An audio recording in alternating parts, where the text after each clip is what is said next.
Am avut astăzi în demonstrație tractorul Solis de 26 de cai, o bijuterie, m-a încântat foarte mult, merge pentru puterea lui și merge foarte, foarte bine, se vedea pe filmări și ce teren a lucrat și ce a ieșit după el, foarte, foarte silențios, foarte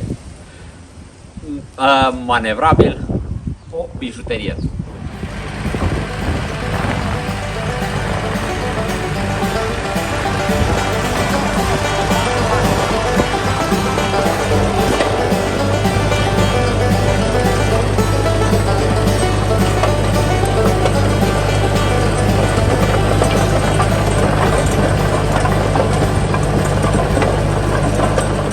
Cu toate că pare un tractor foarte mic ca și gabarit, statul pe scaunul tractoristului e foarte ok, toate comenzile la îndemână, manevrabilitate foarte bună, chiar la capeți foarte ușor de întors.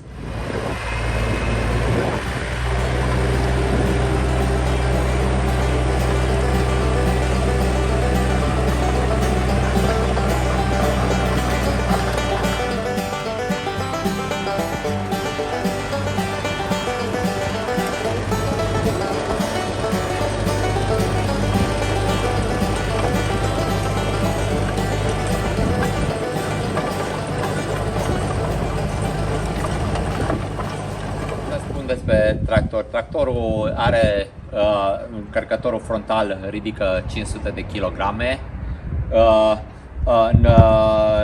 tiranții din spate 600 de kilograme, are cauciucuri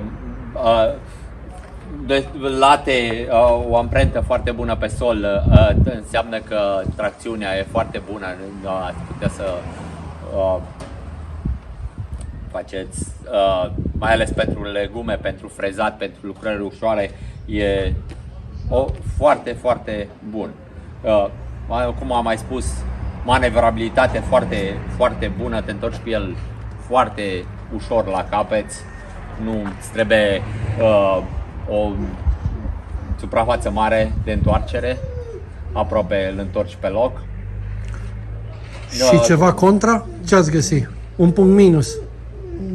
Nu prea, nu îi găsesc, cât l-am folosit, nu i-am găsit un punct minus.